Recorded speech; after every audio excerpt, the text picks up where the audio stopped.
Bonjour à toutes et à tous. Prêts à partir en cueillette?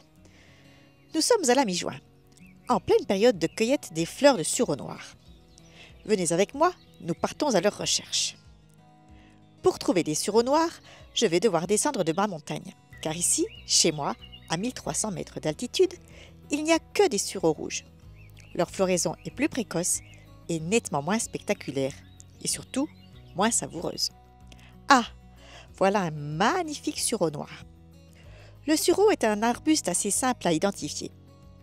Il mesure entre 2 et 5 mètres de haut. Ses feuilles sont composées de 5 à 7 folioles pointues et dentées. Ces petites fleurs blanc-crème sont regroupées en corymbes. Elles possèdent chacune 5 pétales et 5 étamines.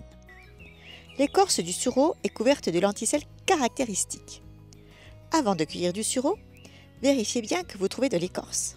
Car le sureau noir a un cousin toxique qui lui ressemble, le sureau-yèble. Le sureau-yèble est une plante herbacée, il n'a donc pas d'écorce. Soyez vigilants à bien vérifier ce critère, car leurs fleurs sont assez semblables. Le sureau se prépare de nombreuses façons. On peut en faire des boissons apéritives, alcoolisées ou non, par exemple du vin de sureau ou du pétillant de sureau. On peut faire des crèmes dessert, des tartes, des cookies.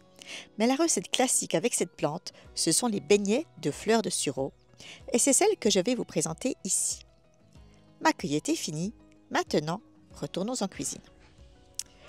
Je vais commencer par préparer une pâte à beignets avec 100 g de farine, à laquelle j'ajoute 30 g de sucre et un œuf que je vais aller chercher chez mes cocottes. Je mélange et j'ajoute progressivement 150 ml de lait végétal.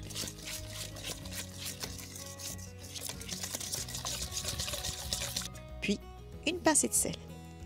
Ma pâte est prête en quelques minutes. Ensuite, il n'y a plus qu'à plonger les corymbes dans la pâte qui doit être assez liquide. Puis, dans l'huile de friture bien chaude.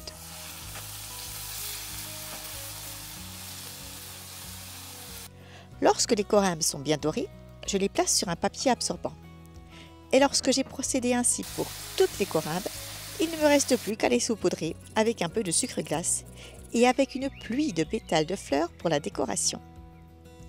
Essayez cette recette, vous allez vous régaler. Bon appétit les cueilleurs! Et n'oubliez pas que j'organise des stages de cueillette et de cuisine ici, chez moi, à l'Alpage d'Heidi.